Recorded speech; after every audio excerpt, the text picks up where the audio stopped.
riots, the fires, the looting continuing tonight, and some say it is actually getting worse. You're white, you don't belong here tonight.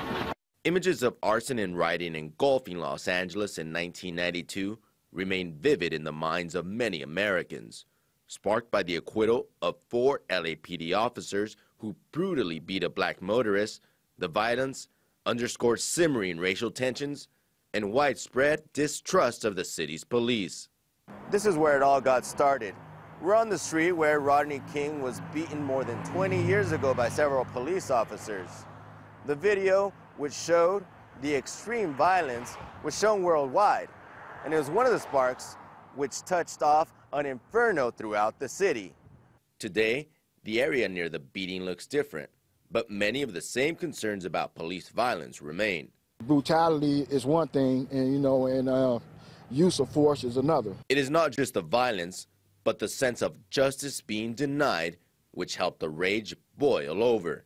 The LAPD historically in black communities has been the poster agency for everything wrong with policing in America. While the country's 3rd largest police department claims it has reformed in the past 2 decades, they are still under fire for their lack of accountability.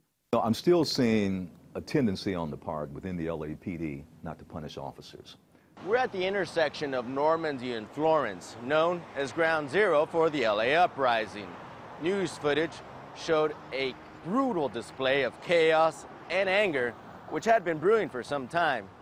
Now, some of the residents here that we spoke to say that some things have improved in the neighborhood. Right now, we have here better than ever, safety than ever. But another look at this intersection also shows that many of the conditions which led up to the riots are still very present.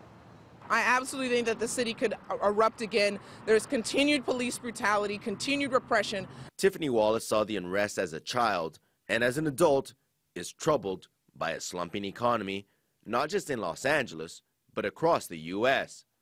It's only a matter of time, she thinks, before impoverished communities again rise up in anger. I'm hoping that if there's going to be some type of unrest that happens, that it's productive, that we have people allying together, not burning down stores in our community. Back in 1992, this empty lot here used to be filled with large stores. After the fires, it has become a trash-filled eyesore. 20 years later, this neighborhood in South Los Angeles, which is mostly comprised of blacks and Latinos, is still suffering from the ill effects of too few grocery stores and not enough jobs. You had corporations that ran into LA. You had every kind of government official under the sun that came to LA. They made a lot of promises.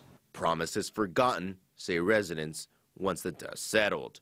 Nationwide, black unemployment is still in the double digits, and African Americans are much more likely to end up homeless or jailed. I would say it might be a little bit dangerous because, times are harder. People are struggling with the economy crashes. Jobs are hard to get.